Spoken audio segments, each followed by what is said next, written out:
राशिद अल्वी साहब, आपसे शुरू कर रही हूं।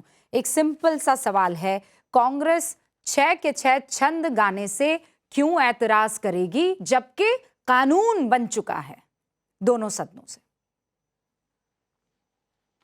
देखिए, एक तो मैं आपसे दरख्वास्त करूंगा जी कि आप जो सवाल करेंगी मुझे बोलना की इजाजत दीजिए कि अपनी बात मुकम्मल कर दूं। जी बिल्कुल आपका सवाल ठीक है कि हमें क्यों इतराज है।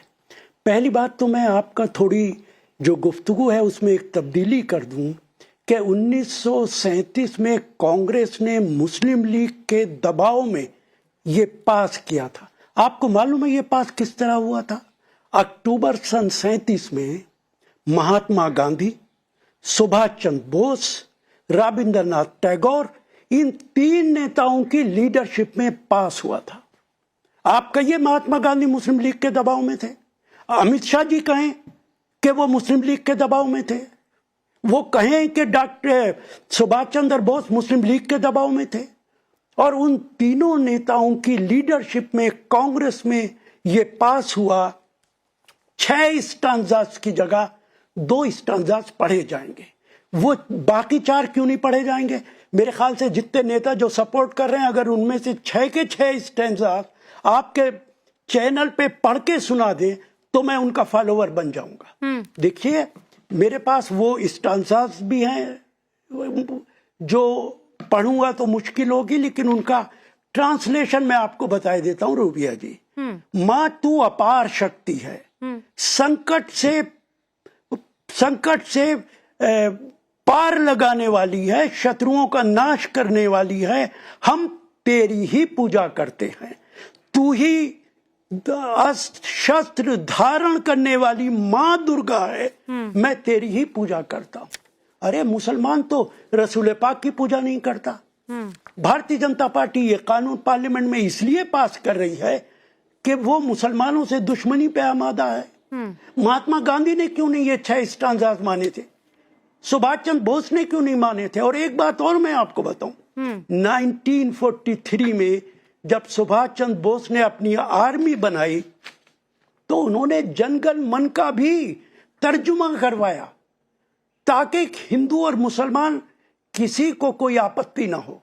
और उन्होंने आबिद हसन, उनके एक फॉलोअर थे, उनसे कह के उसका ट्रांसलेशन कराया और अपनी फौज में कहा ना कोई नमस्कार कहेगा ना कोई सलाम करेगा।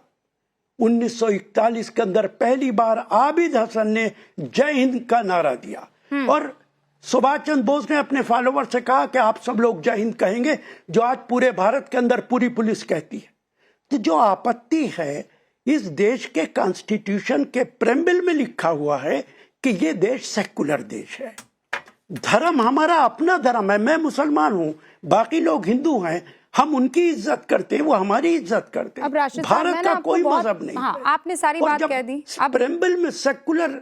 हाँ, अब मैं आपसे कुछ सवाल पूछना चाहती हूँ। मैंने आपको बहुत इत्मीनान से सुना।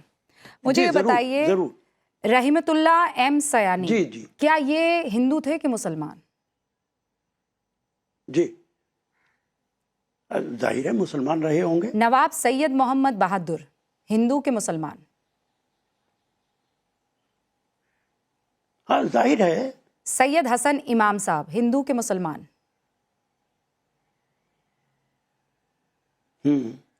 खाकिम अजमल खान साहब हिंदू के मुसलमान? मौलाना अबुल कलाम आजाद हिंदू के मुसलमान?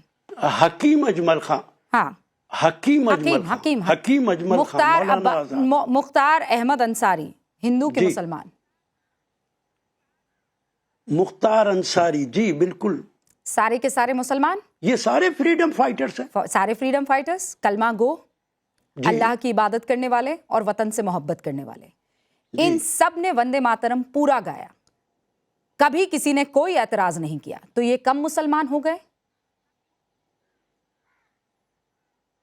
आप मुझे एक मौलाना आजाद, मुख्तार अंसारी, हकीम अजमल खां का एक दिखा दीजिए कि उन्होंने पूरा वंदे मातरम गाया। आप पूरा वंदे, मैं आपकी बात मान जाऊंगा। अरे इन्हीं की अध्यक्षता में, इतने बड़े चैनल पे आप तशरीफ रखती हैं, की अध्यक्षता आप मुझे एक जगह दिखा दीजिए। एक जगह बता तो रही हूँ आपको, इन्हीं की अध्यक्षता में कांग्रेस का अधिवेशन हुआ जहां पर 6 के 6 छंद गाए गए।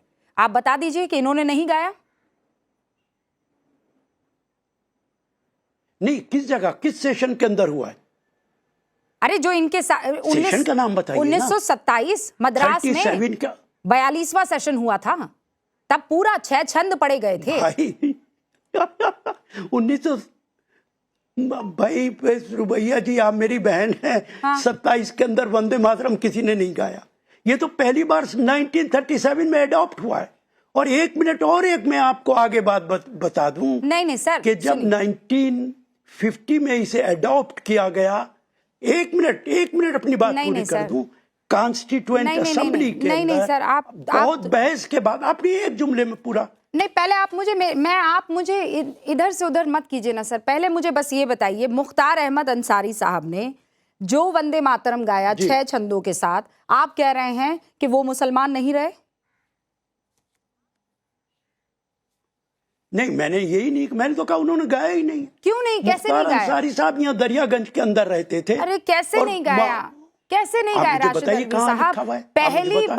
पहली बार 1896 में 12वां अधिवेशन जब हुआ था, वंदे मातरम तब से चल रहा है सर। रविंद्रनाथ टैगोर, किसने गाया? रविंद्रनाथ टैगोर। कांग्रेस के अध्यक्ष कौन थे? रहीमतुल्ला एम सयानी। जगह क्या थी? कोलकाता। कांग्रेस ने खुद लिखा है, यह अधिवेशन भारत के स्वतंत्रता संग्राम के उस दौर को दर्शाता है जब भारतीय नेतृत्व ने संकटों के बीच भी अपनी आवाज को बुलंद किया। यह बदलाव शायद वहां से शुरू हुआ जहां वंदे मातरम की पहली सदा ने कांग्रेस को सिर्फ एक संस्था नहीं बल्कि एक राष्ट्रीय पहचान में तब्दील किया। ये कहीं और नहीं, कांग्रेस अधिवेशन में हो सर। आप मुझे नकार रहे हैं।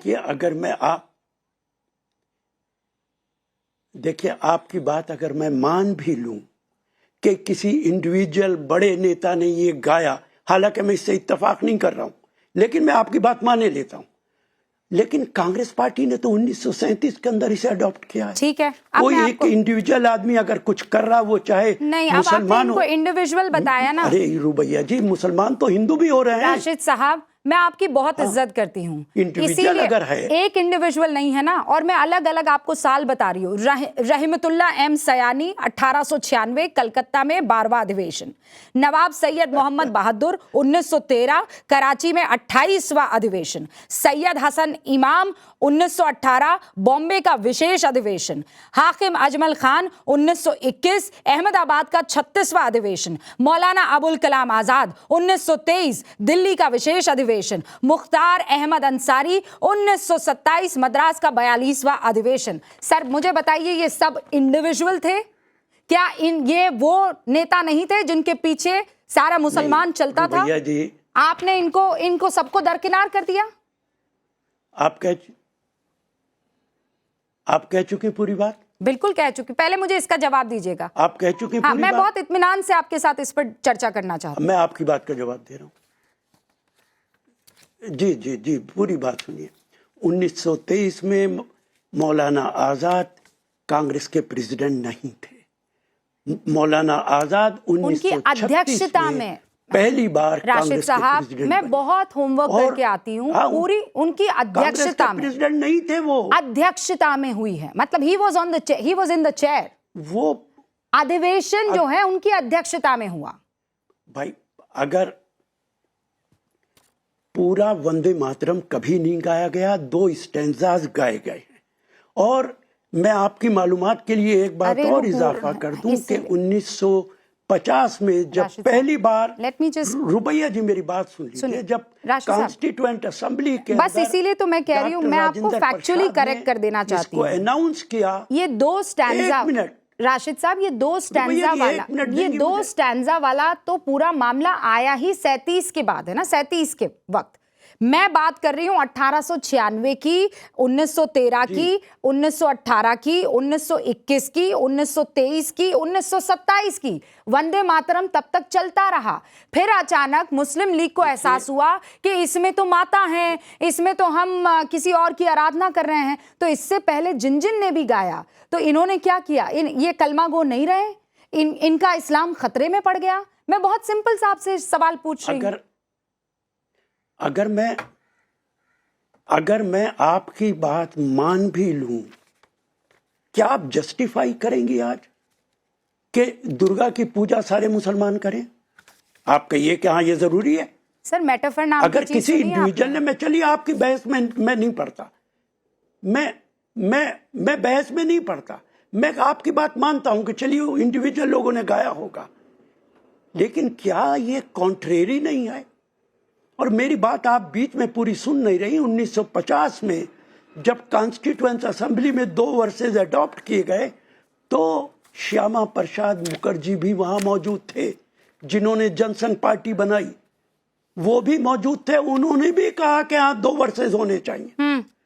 तो मैं आपसे पूछता हूं, महात्मा गांधी, श्यामा प्रसाद मुखर्जी, सुभाष चंद्र बोस, क्या नरेंद्र मोदी जी और अमित शाह जी इनसे बड़े हैं? सर सुनिए, वंदे अगर मातरम उन्होंने के 2 आगे वर्सेस कोई बड़ा अडॉप्ट नहीं किए, है। तो क्या राशिद इनकी अल्वी साहब, जिम्मेदारी नहीं कि उसको फॉलो करें? मैं बहुत सोच समझने के बाद ये कह रही हूँ, वंदे मातरम के आगे ना बापू बड़े हैं, ना नेहरू बड़े हैं, ना मोदी बड़े हैं, ना अमित शाह बड़े हैं। वंदे मातरम के आगे कोई बड़ा नहीं। कोई माइका लाल आकर ये नहीं कह सकता है कि वंदे मातरम हम डिसाइड करेंगे कैसे पढ़ना है कैसे नहीं पढ़ना है। खुदीराम बोस जब वंदे मातरम पढ़ के फांसी चढ़ रहे थे, तब उन्होंने ये नहीं सोचा था कि 2 छंद पढ़े जाएंगे कि 6 छंद पढ़े जाएंगे। और मैं आपसे आज एक सिंपल सी बात पूछ रही हूँ राशिद अल्वी साहब, वंदे मातरम को चुनना हो, वतन को चुनना हो और धर्म को चुनना हो, तो आप किसको चुनेंगे? देखिए ये सवाल एक बड़ा आम सा सवाल है। कोई बात आप ये नहीं, कहिए मुझे कि आम माँ सा और जवाब बाप दे में से दीजिए। किसे चुनना है, तो मुझे बड़ी मुश्किल हो जाएगी। मैं जवाब नहीं दे, मैं देश से भी प्यार करता हूं और अपने मजहब से भी प्यार करता हूं। ठीक है, मैं दोनों से प्यार करता हूं। अब जब मैं अपने मजहब को किसी कीमत पे नहीं छोड़ अब सकता। जब हजरत और आप ये निजामुद्दीन को बात इसलिए महबूब पूछ रही इलाही हैं, कहते हैं। एक बात सुनिए, सुनिए ना, महबूब इलाही कहते हैं। मेटाफर सर, आप मेटाफर। बात सुनिए मेरी बात। उसी मेटाफर में अगर आपको अपनी जमीन से मोहब्बत आप करना मेरी है बात तो ये सुनिए। इबादत कैसे हो गई? It's symbolic. आप मेरी बात सुनिए, आप ये बताइए, देखिए मेरी बात सुनिए, शंकराचार्य से पूछिए कि धर्म पहले है कि देश पहले है। उनका जवाब लीजिए पहले, आप उसके बाद मुझसे सवाल कीजिए। नहीं, शंकराचार्य वो 10 यहाँ बार कह बैठेंगे चुके तो मैं उनसे भी पूछ मेरे लूंगी लिए सर। धर्म पहले है और उनके देश लिए बाद में है। सुनिए सर, उनसे भी पूछ आपके लूंगी। पूछने से और फर्क क्या उनको, पड़ रहा है? उनसे पूछने के बाद मेरे मन में सामने वाले को लेकर कितनी इज्जत रहेगी वो मैं ही डिसाइड करूंगी। इस देश का जाबाज ही डिसाइड करेगा, इस देश का जवान डिसाइड करेगा, ये देश डिसाइड करेगा। और मैं वो आप पर छोड़ती हूँ। ये आप तय कीजिए कि आप किसे चुनते हैं। लेकिन अगर आपने देश को चुना है तो देश की मोहब्बत को जाहिर करने में भी आपको कोताही नहीं बरतनी चाहिए। अब मैं सर डिबेट ओपन करूं उससे पहले बस एक बात, आपको बार बार गांधी जी की आड़ लेना ठीक नहीं है। गांधी जी ने 1 जुलाई 1939 को एक स्पष्टीकरण देते हुए कहा, अब हम बुरे दौर से गुजर रहे हैं। मैं मिश्रित सभा में वंदे मातरम गाने को लेकर एक भी विवाद का जोखिम नहीं उठाऊंगा। इसके ना गाए जाने से इसे कभी कोई नुकसान नहीं होगा। ये करोड़ों लोगों के दिलों में विराजमान है। ये अपने आप में बताता है कि उन्होंने अपना इतना विराट दिल दिखाया कि मुस्लिम लीग ने जब प्रेशर डाला तो उस प्रेशर को उन्होंने ये सोचकर कि आगे कभी कोई विवाद नहीं होगा, उस प्रेशर को मंजूर कर लिया। बस मैं इतना कह सकती हूं। लेकिन 6 छंद गाने से जिसको एतराज है वो आज फिर कॉन्स्टिट्यूशन की राशिद अल्वी साहब बात ना करें, फिर वो पॉकेट में लेकर ना घूमे कॉन्स्टिट्यूशन। देखिए, बड़ी माफी के साथ आपसे कहूंगा कि आप उन लोगों की हिमायत कर रही हैं जिन्होंने तिरंगा झंडा की बेइज्जती की, ऑर्गेनाइजर के अंदर एडिटोरियल लिखा कि तिरंगा झंडा नहीं होना चाहिए, सैफरन कलर का होना चाहिए ना, जिन्होंने कॉन्स्टिट्यूशन की बेइज्जती की, जिन्होंने कहा कॉन्स्टिट्यूशन को हम नहीं मानेंगे, कॉन्स्टिट्यूशन जो है वो हिंदू माइथोलॉजी के हिसाब से होना चाहिए। वो लोग आज धर्म की बात कर रहे हैं। और मैं आपसे एक सवाल राशिद अल्वी साहब, आपकी सवाल आपसे पूछता हूं। आपकी जगह अगर यहां पर मोहन भागवत बैठे होते और वो ये कहते कि मैं वंदे मातरम के 6 छंद नहीं गाऊंगा, तो मैं उतने ही तीखे सवाल पूछती और पूछूंगी, बिल्कुल पूछूंगी। मेरे लिए मादरे वतन, मेरे लिए ये देश सबसे अव्वल है। अच्छा। बाकी सारी हस्तियां बाद में हैं। मेरे लिए वंदे मातरम पहले है, राशिद अल्वी बाद में है, मोहन भागवत बाद में है, नरेंद्र मोदी बाद में है, राहुल गांधी बाद में है। Period sir, period. देखिए, मेरा सिर्फ एक सवाल आप इन लोगों से पूछ लीजिए कि ये 80 साल से सो रहे थे कि वंदे मातरम आज इन्हें याद आया? और उस वक्त जब कांग्रेस पार्टी ने 2 वर्सेज अडॉप्ट किए थे तब ये आरएसएस कहां थी? तब आप क्यों नहीं आए आगे बढ़ के कि नहीं 6 वर्सेज को अडॉप्ट कीजिए? राशिद साहब, आज तो जब इस तरीके की बात हो रही है गवर्नमेंट के साथ, राशिद साहब आज तो जब बात हो रही ना, तो मेरा दिल कर रहा है काश ये लोग उस वक्त वहां पर मौजूद होते तो एटलीस्ट खुलकर इस बात को बोल पाते। जैसे जीबी पंत ने लेटर जब लिखा नेहरू गांधी ने उनको, तो उन्होंने कोई जवाब नहीं दिया। नेहरू गांधी वापस जीबी पंत से पूछते हैं, सर कि क्या बात है, तुम इस पर मुझे जवाब नहीं दे रहे हो। फिर मैं गोपालाचारी को भी पढ़ रही थी, राजगोपालाचारी जो है वो सीधे तौर पर ये लिखते हैं, क्या कहते हैं वो, मैं निश्चित रूप से सहमत हूं इस बात से कि आप लोग चेंज कर रहे हैं, मतलब 2 स्टैंजा पर अटक रहे हैं, लेकिन ये रियायतें स्थिति को बचा नहीं पाएगी।